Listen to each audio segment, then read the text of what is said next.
Esta é a microaula número 11 de Basho e Companhia, Microaulas de Haikai. Tratamos hoje da forma e da alma do Haikai. Este título já apresenta dois problemas. Forma e forma, que no nosso português atual são palavras escritas do mesmo modo, sem o acento diferencial. Essas mudanças na língua. E falar em alma com relação ao Haikai é usar uma expressão de um outro campo cultural ao campo cultural do Haikai. Trata-se, portanto, de uma inapropriedade, de uma translação de um termo cultural que nos é afeto na nossa civilização ocidental para a civilização oriental, de onde se originou o Haikai.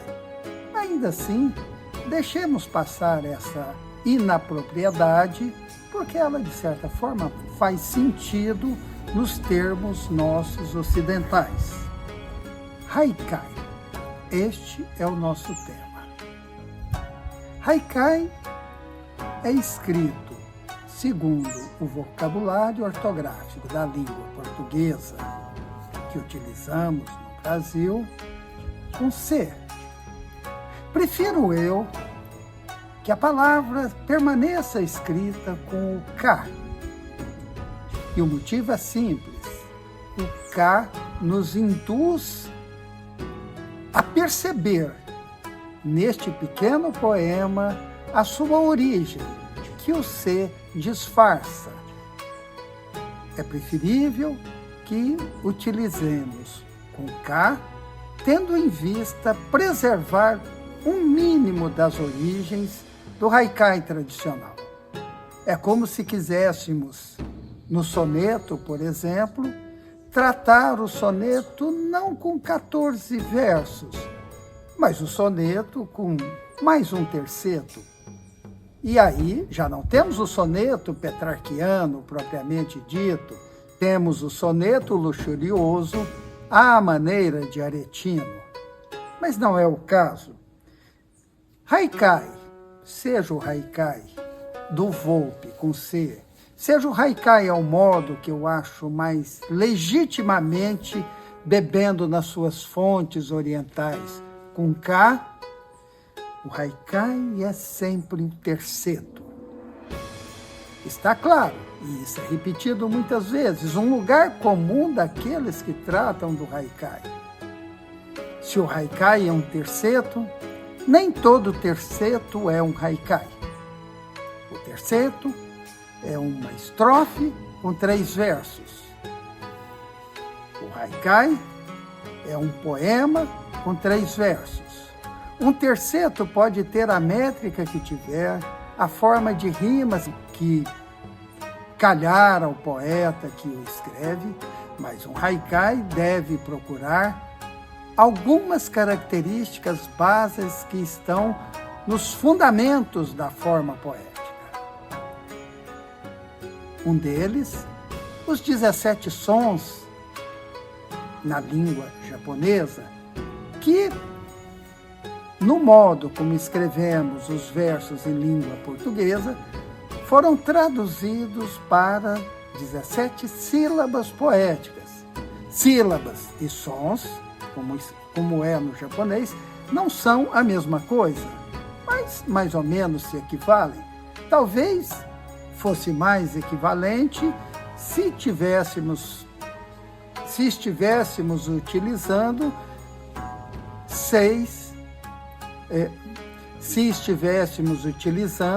4, 6, 4 sílabas poéticas em português. Mas não importa. Seja com 4, 6, 4, seja com 5, 7, 5, é um terceto, e o número de sons máximo é 17 sons, ou 17 sílabas poéticas. Diz Teruo Kuoko, numa microaula que já vimos, que Se a emoção se completa em menos sons do que aqueles que a regra prescreve, ela prefere priorizar a emoção a seguir rigidamente a regra dos sons. Um haikai, e isso já vimos também em uma microaula anterior, deve ter o haimi, o sabor do haikai. O que é o sabor do haikai? O sabor do haikai é ter um poema que segue os princípios do haikai e que transmite uma sensação, uma emoção, uma poesia capturada da natureza e transmudada nos versos que compõem o haikai. Mas haimi, mais aprofundadamente, tratamos nesta outra microaula. É parte integrante do haikai a menção à natureza. A essa natureza que está aqui, que me envolve, esta natureza que nos envolve a todos, a percepção e a apreensão do passar do tempo, do passar das estações, do passar das mudanças climáticas, a apreensão da grandeza do meio que nos acolhe e a reflexão sobre este meio que nos acolhe, que é o meio natural. Então, este elemento da natureza, esse passar das estações, essa oposição entre a grandiosidade do cosmos, dos céus e a terra que aqui está, com seus pequenos vermes, com as suas minhocas, todos esses elementos da natureza entre o céu e a terra, as árvores, as plantas, os pássaros, as flores, mesmo o universo humano no qual estamos imersos, são tema do haikai, sempre do ponto de vista da natureza. Como diria Basho, se quer tratar do bambu, sinta-se como um bambu. Em decorrência desta apreensão da natureza, o haikai original nipônico sempre deu importância ao kigo, ou kigo, ou seja, a um elemento identificador da natureza. Portanto, quando num poema de origem nipônica se refere à lua, normalmente, se não houver um outro elemento que diga que é de uma outra estação, esta lua se refere à lua de outono, porque a lua de outono é sempre a mais bela de todas as luas. E assim, com todos esses elementos que acontecem em mais de uma estação, às vezes acontecem ao longo do ano todo, quando comparece em um poema, está se referindo ao momento em que aquele fenômeno, aquele animal mencionado, aquela fruta, aquela flor, tem a sua época de esplendor, é mais evidente, comparece mais na natureza e, portanto, trata-se de um kigo daquela época. Em terras brasileiras, as estações não são tão bem delineadas, os elementos que caracterizam cada estação não são assim tão evidentes quanto num espaço geográfico em que a natureza nos dá as 4 estações de modo bem delineado. De qualquer forma, considera-se que o kigo é um elemento essencial do haikai, porque ele é o que nos faz a ligação entre o nosso modo de dividir o tempo cronologicamente, o tempo humano, com o tempo da natureza, com o tempo das estações, com o tempo cosmológico, por assim dizer. De qualquer modo, no haikai em português, o kigo acaba sendo um tanto quanto mais diluído do que nos poemas originais de língua japonesa. Outro elemento importante e difícil para nós é a postura zen. A postura zen significa que o poema está embebido na filosofia do Zen budismo. Isto é algo completamente alheio e diverso da nossa civilização. Indica uma postura diante da vida, diante do tempo, diante das outras pessoas, muito diferente do modo como a civilização ocidental se consolidou desde os impérios helênicos, romanos e a sucessão que construiu a nossa civilização desde a Grécia até os nossos dias, passando pelo helenismo em expansão, pela civilização romana, depois pelos tempos medievais, depois pela Revolução Industrial da Europa e assim por diante, né? Temos, portanto, aí uma diferença grande para aquela civilização que bebe nas fontes da tranquilidade, da reflexão, da meditação, do modo panteísta de se integrar à natureza, com o nosso, que é de completa exploração da natureza, um princípio oposto ao do Zen budismo.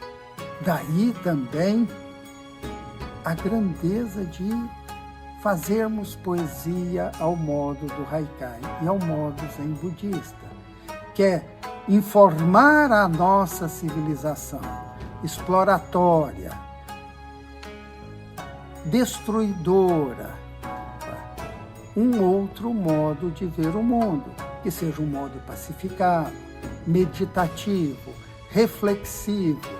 E também, do ponto de vista da linguagem, nós temos uma língua que tem uma prolixidade, que trabalha com muitas conjunções, que trabalha com muitos conectivos, que trabalha com muitas desinências, com uma língua original do Haikai, o japonês, que é uma língua sintética, uma língua de síntese, uma língua que diz muito em poucos caracteres. Então, esse esforço, ao modo da contracorrente da língua, nos faz maiores e melhores, porque conseguimos extrair na nossa língua uma visão de mundo contra-hegemônica. Tivemos no Brasil algumas correntes diferentes de Haikai. No início, uma corrente muito formalista, que prescrevia um sistema de rimas internas e rimas no final dos versos, que até dava título aos haikais, o que não existe no original japonês e que em português também parece contraproducente. Aliás, parece não, é contraproducente.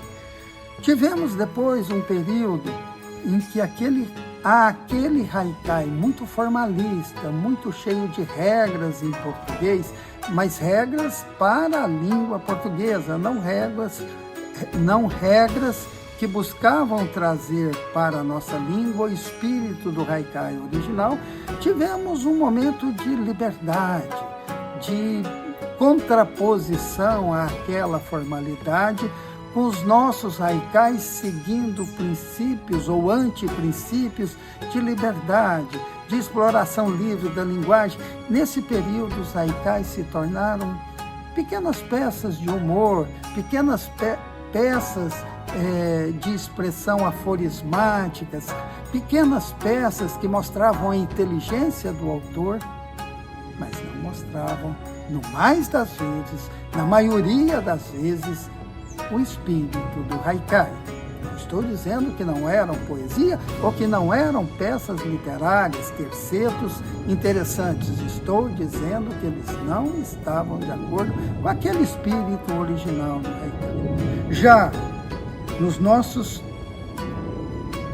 tempos, agora, do modo como o haikai vem se produzindo no Brasil, ele incorpora todas essas lições da tradição tradição nipônica original, a essa tradição, a esse percurso do haikai em língua portuguesa no Brasil, passando por essa liberdade libérrima, passando por aqueles preceitos formalistas muito rígidos e estanques, incorporando isso de um modo alexandrino, de tal maneira que o nosso haikai hoje alcança não só uma grande explosão de criatividade, mas como também incorpora em si todas essas lições, desde os princípios lá de Basho, né? Desde aqueles outros princípios consolidados na literatura japonesa, aos princípios que foram construídos e já fazem uma história mais do que secular do haikai no Brasil,